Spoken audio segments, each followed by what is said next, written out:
A reading from the letter to the Hebrews. Beloved, in your struggle against sin, you've not yet resisted to the point of shedding your blood. And you have forgotten the exhortation that addresses you as children. My child, do not regard lightly the discipline of the Lord, or lose heart when you are punished by him. For the Lord disciplines those whom he loves, and chastises every child whom he accepts. Endure trials for the sake of discipline. God is treating you as children. For what child is there whom a parent does not discipline? Now, discipline always seems painful rather than pleasant at the time, but later it yields the peaceful fruit of righteousness to those who have been trained by it. Therefore, lift your drooping hands and strengthen your weak knees, and make straight paths for your feet, so that what is lame may not be put out of joint, but rather be healed. Pursue peace with everyone, and the holiness without which no one will see the Lord. See to it that no one fails to obtain the grace of God, that no root of bitterness spring up and causes trouble, and through it many become defiled. The word of the Lord. Thanks be to God.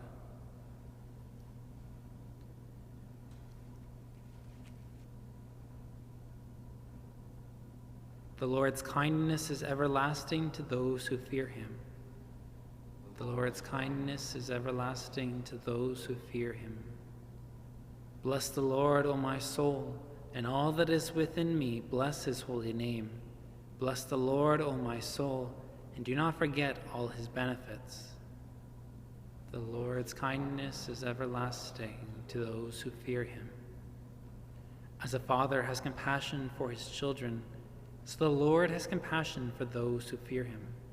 For he knows how we were made. He remembers that we are dust.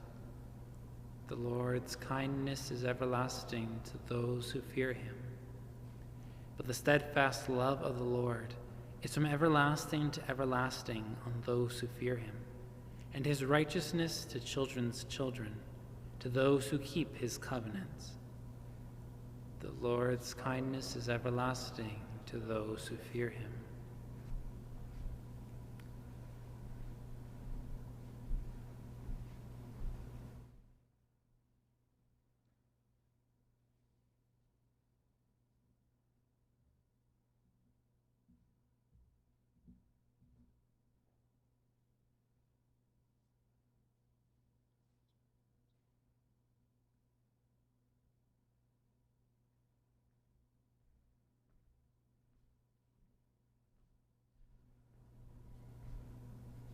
The Lord be with you. And with your spirit. A reading from the Holy Gospel according to Mark. Glory to you, O Lord. Jesus came to his hometown, and his disciples followed him. On the Sabbath he began to teach in the synagogue, and many who heard him were astounded. They said, "Where did this man get all this? What is this wisdom that has been given to him? What deeds of power are being done by his hands?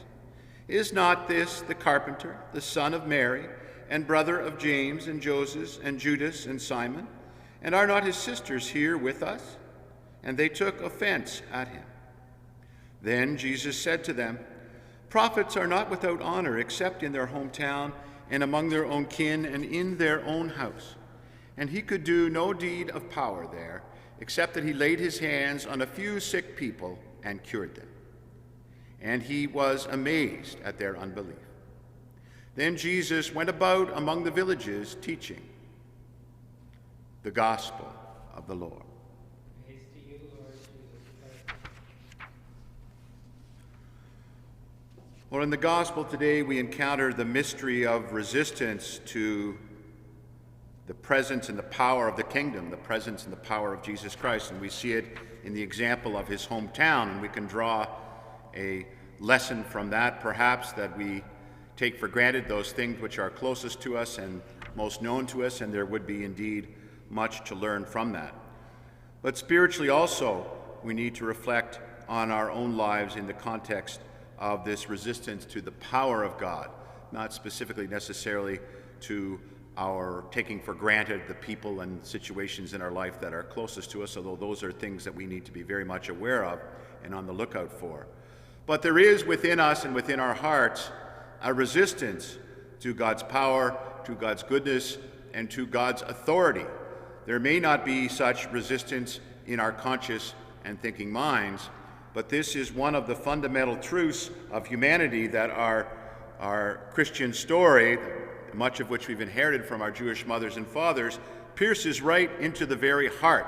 There is at the heart of our human nature a brokenness, a resistance to the good, a desire to be God in a certain sense. Again, never played out so dramatically in my life or in your life, but a desire to make my own decisions, to decide my own path, to go my own way, even when we know, we have heard, we have reflected, we have decided that Jesus Christ is Lord, that Jesus Christ has the right teaching for us and for our life. There is still that resistance. And we see that that resistance is so important for us to be aware of because it has power.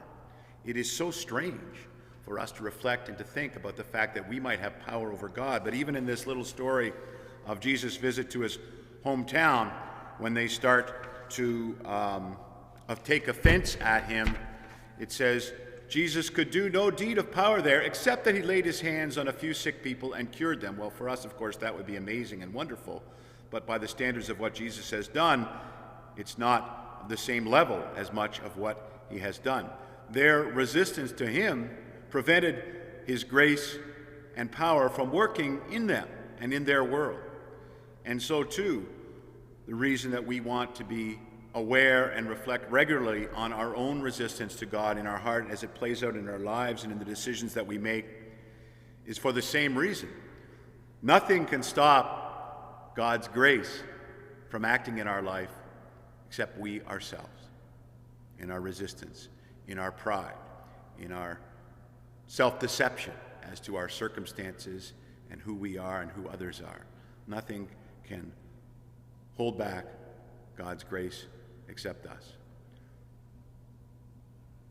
So today, as we celebrate this Eucharist, as we prepare to receive in sacrament or through prayer God's goodness and God's grace into our lives once again, to be strengthened in our relationship with him, we ask him to continue to share that grace with us, and also by the power of the Holy Spirit to grant us the wisdom and the discernment to recognize those moments and those places in our life and in our heart where we are resistant to him, and to allow us to turn away from self and selfishness and to open our hearts and our lives to his goodness and grace, so that we might be transformed, and so through us the world might be transformed.